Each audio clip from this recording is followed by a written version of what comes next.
Hey, what's up, everybody? It's BD44.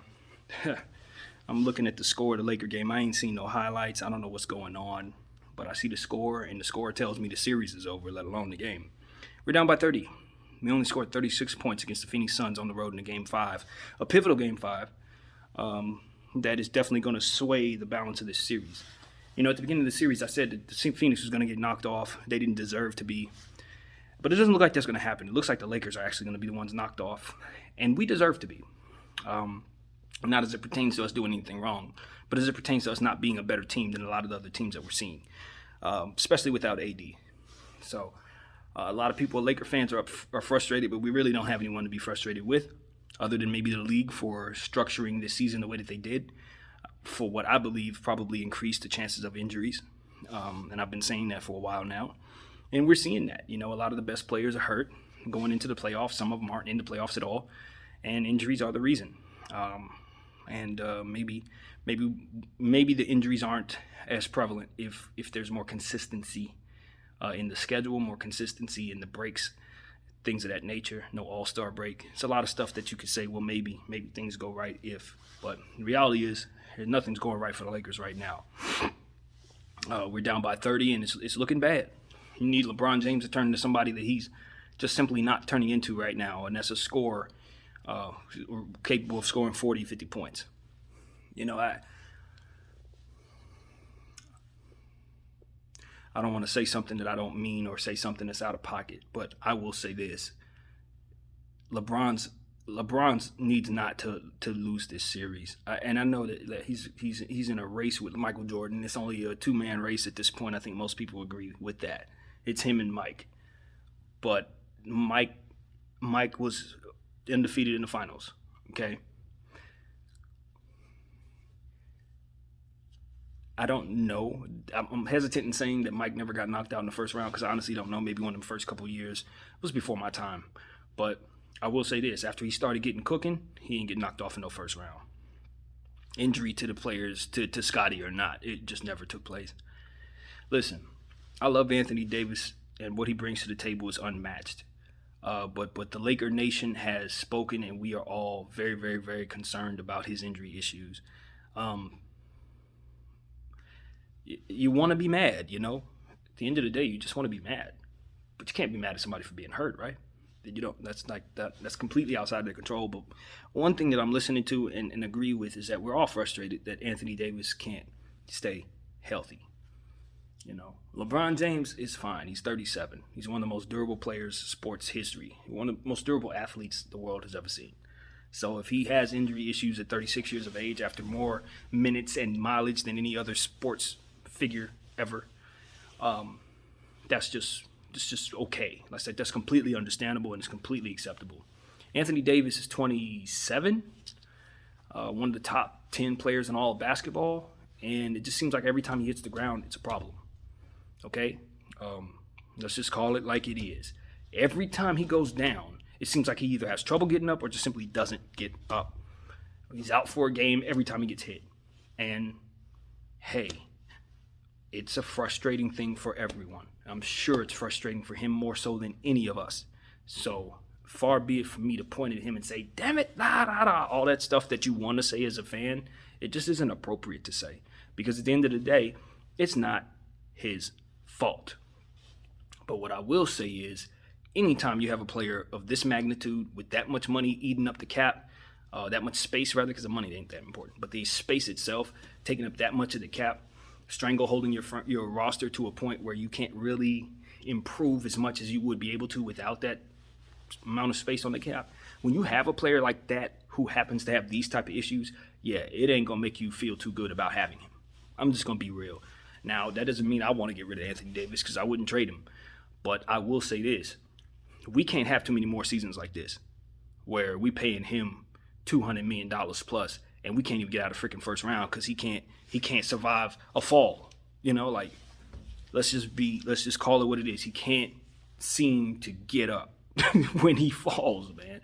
It's a shoulder, it's a groin, it's an ankle, it's Achilles. It's like, and you know him trying to fight back from that Achilles, trying to rush back from that Achilles has basically made this worse. We know that. because you're gonna overcompensate when you get hurt and you try to come back. You're gonna overcompensate for something, even if you strengthen the hurt muscle. It's the other stuff that tends to falter in the process of trying to get back into shape, and that's why it's important you don't rush back. But thanks to the NBA, we had to rush back because it's not a whole lot of breaks between playoff games or season to playoffs or even game to game in the season. So, yeah. Hopefully this was a one and done thing in terms of the NBA doing the 72 with the condensed back-to-backs every 2 weeks type crap. Hopefully that ends. Obviously, this was a one-shot deal for the health and safety protocol nonsense. Hopefully that's done too. Everybody just go ahead and bite the bullet and take the vaccine, and let's just go forward and have a regular season next year, because this wasn't good. It's fun basketball, and the athletes are doing their job, the coaches are doing their job. There's nothing wrong with the product, but the structure was awful. It was awful. You're asking athletes to do things that their bodies are not meant to do. Playing that much basketball back to back without recovery time, with not adequate rest. 10-4 will do. And then the other stuff as well, it's like, having guys going in and out of the lineup, it's just not conducive. It's not conducive for a lot of success, and it's not conducive for good health. So I'm a frustrated Laker fan. And now we have to go forward and try to figure out how we're going to win a Game 6, likely without Anthony Davis. And then try to figure out how we're going to win a Game 7 if we happen to do that. Because this game's over. I don't think we're coming back from no 30-point deficit in no game like this without Anthony Davis on the road. It's not happening. Phoenix is too good for that. So I think we're going home. I think we're going home in the first round. I'm pissed about it. I'm pissed about it because we should have missed the damn playoffs. Just like I said. I said this. I said this and I mean this. And I mean it now more so than I meant it then. You getting bounced out of the first round does nothing for our franchise. Nothing. Missing the playoffs at least gives us a valuable first-round pick, a lottery pick. Making the playoffs and getting bounced in the first round is counterproductive to everything that we're trying to do, to everything that our franchise is built upon, to everything that anybody's trying to do. When you make the playoffs and you get bounced in the first round, it is an utter failure because you get no value for that. Kudos, you made the playoffs. Congratulations, we can say you were a playoff team, but I would rather you say I wasn't a playoff team and me get a fantastic young kid in the next draft. That's what I would prefer. So, yeah, this is a colossal failure. This is about as bad of a failure as the Lakers have had since LeBron James got here. Because the reality is we're getting bounced in the first round, and it looks like an embarrassing fashion to a team that historically we do not play well against in the playoffs. So this is a loss of catastrophic failures, a L of catastrophic proportions. It's not over yet. We're down 3-1 at this point unless the Lakers do something miraculous here, which I don't think is happening. Have I seen teams come back from what it is we're going through right here? Yeah. Have I seen teams fall after what we're going through? Yeah, more so. So, do I think the Lakers can win? Do I see a scenario where we can come back and win? Yeah, I can see a scenario. But I see far more scenarios where this thing is over in 6, especially after getting blown out like this. So, yeah, man, Rob Pelinka, you got work to do, man. You got work to do because we got players on this team that didn't play in the playoffs having too much of a role on our team. Montrezl Harrell, I love Montrezl Harrell. I want him here, but we didn't use him right. And I'm not mad at him for tweeting what he tweeted today. He said something along the lines of it's nothing worse than having your time wasted or something like that. I agree. We wasted that man's time. Failure. I'm putting that on all of us. Everybody in this coaching staff, everybody in the front office. Failure. Because you didn't utilize Trez properly. We just didn't. Drummond, same thing. It's a failure. It's a bad fit. Should have seen it coming. He should not be back next year. It's a bad fit, period. I definitely want to bring back Ben McLemore. I definitely want to bring back Alex Caruso. I definitely want to retain KCP. These are all guys I've learned to trust and appreciate.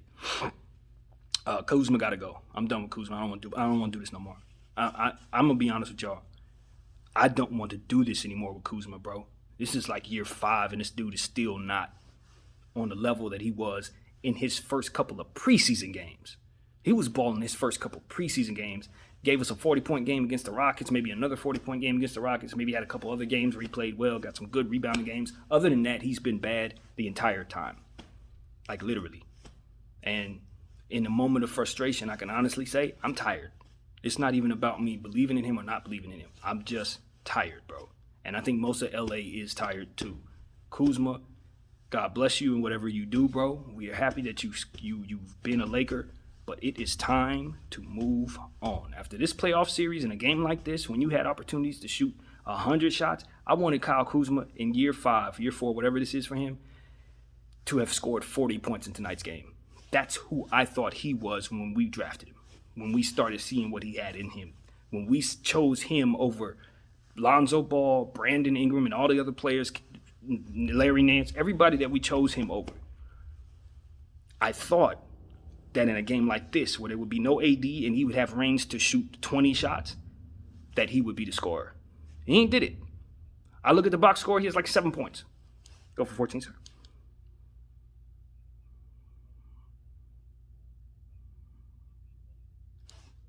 10-4, we'll do. So that's what I got to say, man. I'm being asked to do a lot of stuff right now. I got to go handle. But, yeah, the Lakers are just a colossal disappointment. I'm frustrated. Most of Laker Nation's frustrated. And there's not a whole lot to like about this. You know? It's not a whole lot to like. When you get bounced in the first round in embarrassing fashion, it's nothing to celebrate. My name is BD44. Thanks for watching. I'm out.